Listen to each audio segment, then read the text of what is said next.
S'ils veulent se vacciner, parce que ça c'est quasiment un autre débat. Ça peut être obligatoire. La vaccination contre la variole. Vous vous rendez compte le risque qu'on prend ?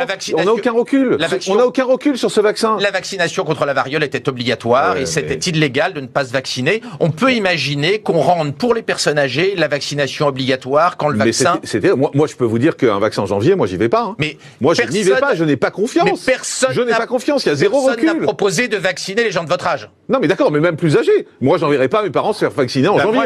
Je ferai vacciner ma maman sur le champ. Comment vous pouvez être certain d'un vaccin dont on n'a aucun recul ? Si l'on sort le vaccin raisonnablement et pas comme le... Mais en janvier, vous parlez de janvier, vous vous rendez compte ? On aura le scientifique, c'est Jean-Marc Morand. Non, mais c'est mon avis. Scientifique. Je suis désolé, c'est pas... oui, c'est la vaccine. Il faut pas qu'on casse l'idée de la vaccination qui déjà, notamment dans notre pays, est fragilisée par des dates avancées pour faire monter le cours de la bourse ou augmenter le nombre de Qu'est-ce que j'ai fait ? Je me suis opposé à Trump qui veut aller trop vite.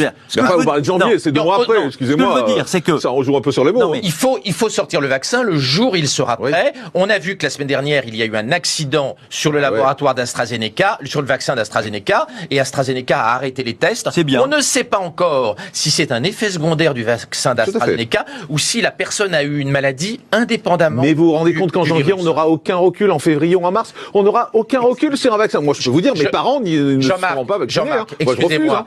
Vu l'âge moyen des gens qui meurent, qui est très très très élevé, la population que l'on vaccinerait est une population qui a une espérance de vie résiduelle. Ce n'est pas la peine que ces gens vivent... Résiduel, le mot est terrible.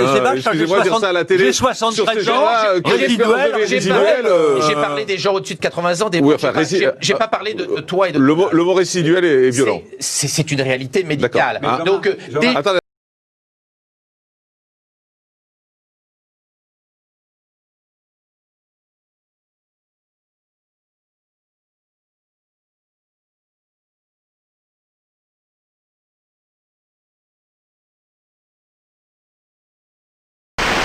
Il y aura donc une campagne de vaccination grand public au printemps. Alors c'est demain que le gouvernement va officiellement dévoiler sa stratégie de vaccination, mais on a déjà une idée de ce qui va se passer. Ce sera d'abord les personnes à risque, les maisons de retraite, et ensuite le grand public à partir du mois d'avril au printemps, juste avant l'été. Donc c'est Emmanuel Macron qui l'a dit hier après-midi, en reconnaissant, écoutez, qu'on aurait peu de recul avec les premiers vaccins.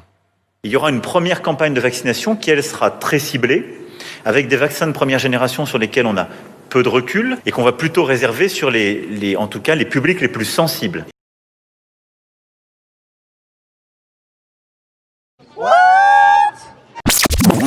Avec des vaccins de première génération sur lesquels on a peu de recul et qu'on va plutôt réserver sur en tout cas les publics les plus sensibles.